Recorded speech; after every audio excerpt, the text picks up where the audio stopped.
Assalamualaikum warahmatullahi wabarakatuh. Pada pertemuan kali ini saya akan menjelaskan apa yang dimaksud dengan supervised classification dari citra Landsat 7 dan 8 dengan menggunakan software open source Quantum GIS 3.10. Baik, yang pertama saya akan coba memaparkan goal dari kegiatan kita. Nah, ini adalah gambaran dari tujuan kita melakukan supervised classification adalah seperti ini. Jadi yang sebelah kiri saya adalah satu citra yang kemarin saya cropping. Ini adalah Kecamatan Losarang dengan menggunakan RGB 653 tampil seperti ini. Kita sudah mengenali sebenarnya di sini ada objek apa saja, misalnya di sini laut, kemudian ini mangrove, tambak, jalan ini, kemudian sungai dan sawah dan seterusnya. Namun ini kita masih bingung, belum bisa mengklasifikasikan, belum bisa melihat luasan tiap penggunaan lahan tersebut. Oleh karena itu kita perlu mengklasifikasikan agar kita mudah untuk mendeteksi tutupan lahan apa saja yang ada di sana. Dan sebelah kanan saya di bawah ini adalah gambaran dari citra Landsat 8 yang sudah terklasifikasikan. Jadi di sini sudah lebih jelas bahwa yang kuning adalah sawah, kemudian yang warna hijau ini adalah mangrove, biru muda ini adalah laut dan seterusnya. Jadi goal kita adalah seperti ini. Oke, sebelum menuju ke sana, coba saya sedikit jelaskan bahwa ini ada satu lagi. Ini juga termasuk contoh dari dua citra yang sebelumnya, sebelah kiri ini sebelum dilakukan klasifikasi, dan sebelah kanan sudah dilakukan klasifikasi. Ini kita sudah bisa lihat jelas penampakannya cukup berbeda. Oke. Nah, klasifikasi ini sering disebut sebagai klasifikasi tutupan lahan atau sering dikenal sebagai land cover classification. Sebenarnya dalam pengklasifikasian penggunaan lahan ini ada dua metode yang sering kita gunakan. Yang pertama adalah yang disebut sebagai klasifikasi terbimbing atau supervised classification. Nah, yang kedua ada metode klasifikasi tidak terbimbing.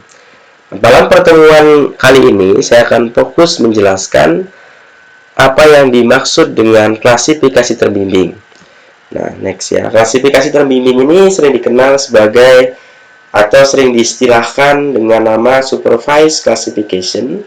Pada dasarnya adalah klasifikasi yang dilakukan dengan menggunakan arahan analisis atau supervised, di mana kriteria pengompokan kelas ditetapkan berdasarkan penciri kelas atau sering dikenal sebagai class signature yang diperoleh melalui pembuatan area contoh atau training. Nah, mungkin kalau saya singkat bahwa jadi dalam proses ini kita sudah mengenali objek berwarna hijau, misalnya ini adalah mangrove. Objek yang berwarna biru adalah laut. Jadi kita sudah mengenali. Nah, berbeda dengan metode yang kedua. Metode kedua ini disebut sebagai klasifikasi terbimbing. Kenapa? Karena dalam prosesnya kita belum mengetahui objek itu apa. Sehingga kita hanya mengelompokkan berdasarkan nilai piksel yang ada dalam citra tersebut. Oke. Nah, kita lanjut. Langkah-langkah untuk melakukan klasifikasi ini, yang pertama adalah kita harus melakukan proses interpretasi dari citra Landsat yang akan kita klasifikasikan atau dari foto udara yang akan kita klasifikasikan. Nah, dalam contoh ini saya akan fokus pada interpretasi citra ya, karena kan kita akan mengklasifikasikan citra Landsat 7 dan 8 yang kemarin kita sudah cropping. Nah, jadi yang pertama, lakukan interpretasi dari citra Landsat. Nah, mungkin sebagian atau beberapa belum mengetahui apa itu interpretasi. Baik, sebelum menuju ke tahap berikutnya, saya akan menjelaskan apa itu interpretasi. Nah, ini. Interpretasi ini sebenarnya suatu kegiatan untuk mengkaji foto udara atau citra satelit dengan maksud untuk mengidentifikasi dan mengenali arti pentingnya objek tersebut. Jadi misalnya kita dikasih citra atau foto udara, kemudian kita menginterpretasi nih, mengenali, oh ini objek apa sih? Misalnya bentuknya huruf L, gedung bentuknya L, itu adalah sekolahan. Misalnya, kemudian kita melihat ada bangunan bentuknya kok apa namanya, opal ya, opal. Nah, bentuknya bulat seperti huruf O. Nah, itu kan kemungkinannya stadion. Atau kita juga melihat misalnya ada garis yang berkelok-kelok.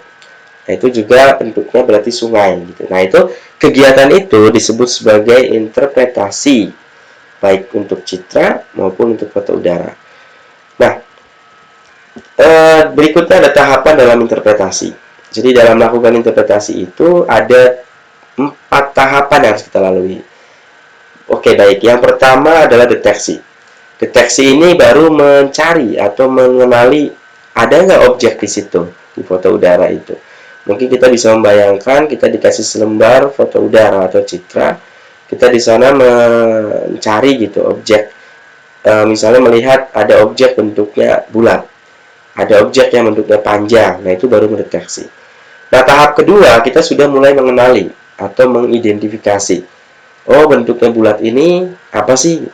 Nah, untuk mengenali ini ada 3 ciri yang harus kita pakai, patokan dalam melakukan identifikasi. Yang pertama adalah ciri spasial.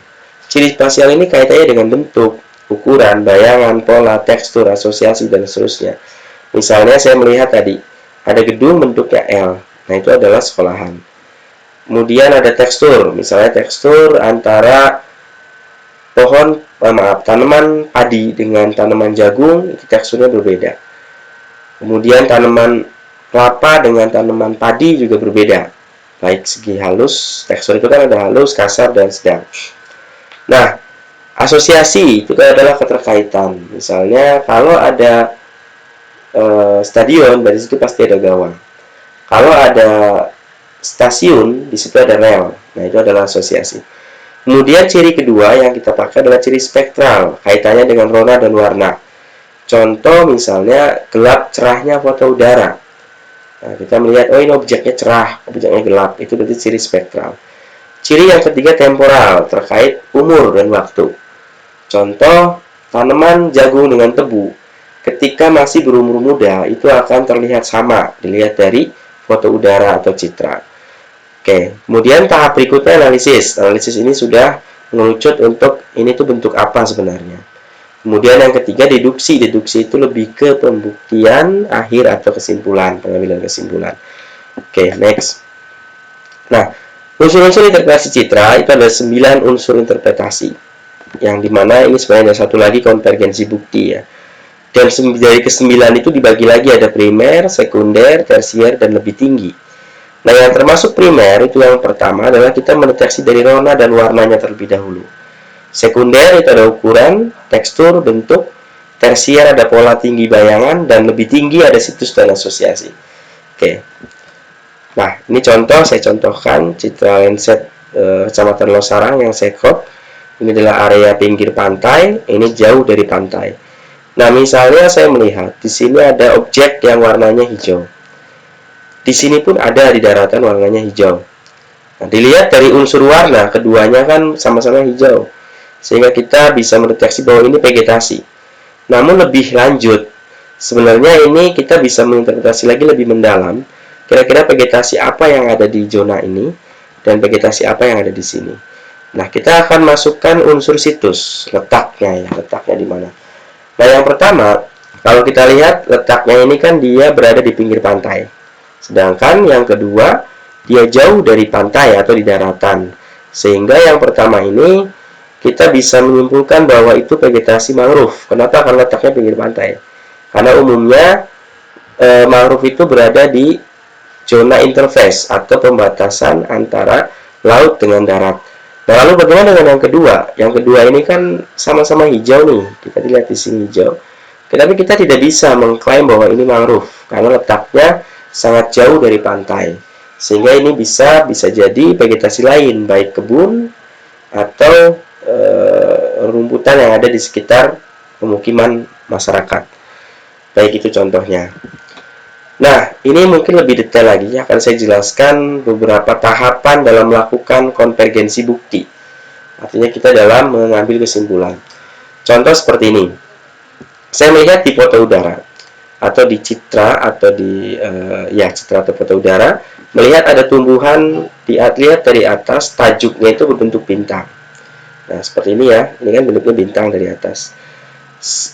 Kalau dilihat dari bentuk, saya masih melihat bahwa ini bisa jadi kelapa. Oke kan? Kita lihat coba kelapa itu jika dilihat dari foto udara atau kita foto dari atas, bentuknya itu seperti bintang.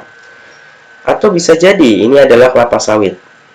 Masih memungkinkan karena kelapa sawit itu mirip dengan kelapa. Atau bisa juga nipah. Nipah itu jenis tumbuhan yang berada di pinggir pantai dan dia bentuknya itu sangat mirip dengan pohon kelapa. Atau bisa nau, atau bisa juga sagu. Nah, ini kita belum bisa mengklaim bahwa mana sih salah satunya karena kita hanya baru melihat dari sisi bentuk. Sehingga kita perlu menambahkan unsur berikutnya yaitu pola. Nah, ternyata terdeteksi polanya itu tidak teratur atau acak-acakan gitu ya, tidak teratur lah, tidak berbaris atau tidak mengikuti kontur dan seterusnya. Maka disinilah kita sudah bisa mengeliminasi dua. Ya, coba lihat di sini. Akhirnya saya hanya bisa memutuskan itu bisa jadi nipah. Karena nipah itu tidak beraturan. Bisa jadi nau. Nau itu juga tidak beraturan. Atau bisa juga sagu. Sagu juga karena tidak beraturan dalam menanamnya itu. Nah, kenapa kelapa sawit dan kelapa saya eliminasi? Karena kelapa atau kelapa sawit itu cenderung teratur pertumbuhannya itu. Nah, maka saya masih memperoleh 3 kemungkinan. Nah, ini juga masih belum bisa untuk diambil kesimpulan. Kita harus masukkan lagi unsur berikutnya, yaitu unsur ukuran. Nah, ukurannya ternyata tingginya itu lebih atau sama dengan 10 meter. Nah, dari ketiga ini, dari nipah, nau, dan sagu ini, mana yang tidak lebih dari 10 meter? Ternyata itu adalah nipah. Ya, maka nipah ini dalam step berikutnya harus saya hilangkan karena nipah tinggiannya tidak bisa lebih dari 10. Akhirnya muncul 2, ya tersisa 2 antara sagu atau nau. Nah, ini pun dalam interpretasi 2 juga masih belum bisa untuk mengambil keputusan. Harus diperoleh satu kesimpulan objek apa yang terdapat di situ atau itu jenis tumbuhan apa. Oke, berarti kita akan memasukkan unsur yang berikutnya yaitu situs. Nah, tadi situs adalah letaknya di mana ya. Letak objek tersebut di mana, gambaran lingkungannya seperti apa, dia hidup di lingkungan yang seperti apa. Contoh tadi kan, mangrove dia hidup di pinggir pantai. Nah, berdasarkan letaknya, dia terletak di sekitar air payau. Nah, ini kita sudah memperoleh gambaran lebih detail bahwa di antara sagu dan nau, mana yang tidak terletak di daerah sekitar air payau. Nah, berdasarkan referensi, bahwa yang tidak terletak di daerah air payau adalah nau. Karena nau itu hidup di daerah air tawar. Sehingga yang tersisa adalah sagu. Maka itu kesimpulan akhir bahwa tumbuhan tersebut adalah sagu. Nah, ini sagu. Kan sama seperti pohon kelapa, kelapa sawit, dan seterusnya. Dilihat dari atas, bentuk tajuknya itu bintang. Oke. Jadi kita sudah dapat menyimpulkan atau melakukan konvergensi bukti dari objek yang tajuknya bentuk bintang itu ternyata itu adalah sagu. Dilihat dari beberapa unsur interpretasi tadi. Nah, untuk lebih simpel seperti ini ya. Ini sudah ada dari sumber Sutanto 1986 bahwa ini sedikit gambaran bahwa dari bentuknya tajuk bintang ini bisa ditebak kelapa sawit, nipah, dan seterusnya. Masukin unsur pola, tersisa 3, masukin unsur ukuran, tersisa 2, dan situs baru menghasilkan satu kesimpulan itu adalah sagu. Baik, jadi itu ya gambaran kita melakukan interpretasi. Berikutnya ini contoh pengelompokan tutupan lahan pada citra Landsat yang saya cropping sebelumnya berdasarkan hasil interpretasi saya bahwa di sini diperoleh 9 tutupan lahan. Jadi ada laut ya, ini warna biru laut. Di sini tambak. Kenapa saya menebak ini tambak? Karena dekat mangrove. Ini pemukiman, kemudian ini kebun. Kemudian sawah, lahan kosong, jalan, kemudian ada tambak garam dan mangrove. Di sini ada mangrove. Nah, jadi itu gambarnya seperti ini. Dan ini merupakan salah satu hasil interpretasi yang dapat kita buktikan dengan bantuan Google Map atau Google Earth. Jadi kita misalnya melihat ini mangrove, apakah ini mangrove benar, kita bisa sebenarnya kita harus perlu ground check lapangan. kalau memungkinkan. Namun jika tidak, kita bisa melihat dari Google Map atau Google Earth untuk mengenali lebih detail, karena semakin tinggi resolusi sebuah citra, maka kita akan semakin mudah dalam melakukan interpretasi tersebut. Baik, mungkin untuk part 1 ini cukup sekian. Terima kasih. Assalamualaikum warahmatullahi wabarakatuh.